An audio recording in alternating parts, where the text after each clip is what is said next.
Hey guys, and welcome to a very long overdue episode of Overview. Now, many of you won't even remember this series, but it was one I used to talk about events that were going on within Warframe. So if this series is back, it must mean we have another event running, and that is Operation Shadow Debt. Now, spoiler alert for about 30 seconds or so while I talk about the background to the event. Following on from Second Dream, and the revelation of Alad V being an Orokin, Stalkers amassed a whole bunch of fallen Tenno, calling them his acolytes, each of them armed with Tenno powers, to hunt Alad V down and kill him. During the Second Dream, Alad V helped us on the basis that he had a favour to call in at any time he felt he needed it, and he has now used this favour to request the Tenno to protect him from the Shadow Acolytes. Now, the lore ramifications of this on the game could be huge. Are the Tenno one united force any longer? Or has the revelation of what the Tenno are driven them to question the Lotus, to side with Stalker in trying to take their vengeance? Could it also be that the Sentients are trying to create their own Tenno, with the fact that the Acolytes are able to use abilities that are not specific to the look of the frame they're using, like Acolyte Mesa using Tidal Wave, for example? Personally, I really want the revelation the Stalker is drawing a following of Tenno to be true, and honestly that would be an interesting one, and something I really cannot wait to see where they go from with in the future, especially with the rise of the Sentients on the horizon. But anyway, to the event itself, it's a very simple one so far, to be honest. You will receive a transmission from Alad V asking for your assistance, and will task you with 4 missions to gather data to be able to hunt down the Shadow Acolytes. These missions are pretty simple, to be honest. The first 2 are spy missions, 1 Grineer, 1 Corpus, so remember to bring your spy setup, and the second 2 are mobile defense, 1 again Grineer, 1 again Corpus, so don't forget to switch out for that. I managed to forget to do that and nearly failed the mission a couple of times because I really wasn't prepared for it being mobile defense. Also, it would be a good idea to bring your Helios or your own scanner in case you want to scan the new units.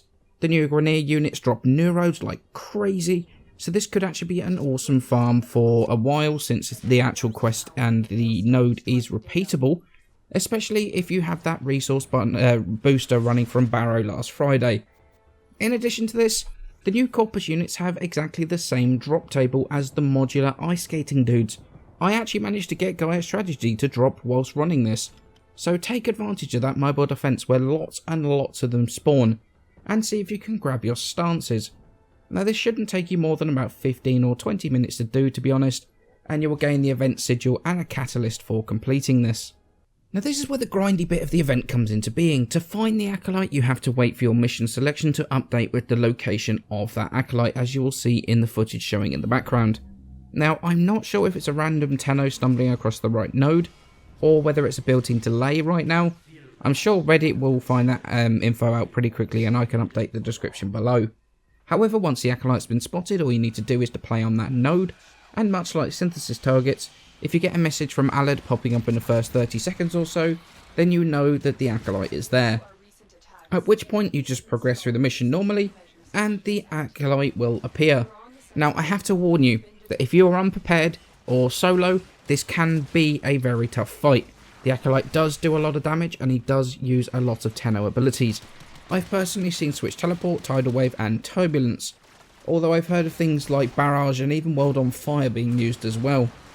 However, if you are prepared, the Acolytes are extremely weak to crowd control, just like any other enemy. So, Ivara's Sleep Arrow, Equinox's Rest, Frost's Avalanche can freeze them, Radial Blind, just to name a few that can work on the Acolyte, and honestly, that makes the fight ridiculously easy. So what's so special about those Acolytes? Well, they drop a whole bunch of new mods, which once again I will put a link to in the description below, and you can expect videos about them as soon as possible. Now, to get the mods is pretty easy. Just shoot the Acolyte until it runs away. It's as simple as that. You can't kill them except with a couple of bugs right now, and because we are farming mods and stuff, it's also worth noting that Ivara's Pickpocket nor Desecrate does anything at all. Now, the mods do drop depending on which of the Acolytes are currently active, so you will need to do all 3 to be able to cycle through all of the mods that you can get. Now, to get to the next stage of the event complete, you need just to face 10 of these Acolytes, and you will receive the event badge and a reactor. Now there is going to be a third part of the event, which is going to be a defense from what I could tell from the forum post. Now I'm only speculating here, but I suspect it's going to be similar to the sortie defense where you have to defend a moving target. And my guess is that we will see Alad V as the defense target. Now while we don't know what is going to happen exactly in the final part of the event, we do know that if you complete a set number of waves in the defense, you will receive the Volkar Wraith sniper rifle with potato and slot. And if you complete 15 waves, you will receive the Acolyte Lacera skin, which sounds absolutely awesome, and I cannot wait for either of those rewards. So I hope you all enjoyed watching my quick little look over the current event. Now I have a whole bunch of mods to farm and to review over the next few days, so as always, many thanks for watching, and I shall see you in the next episode.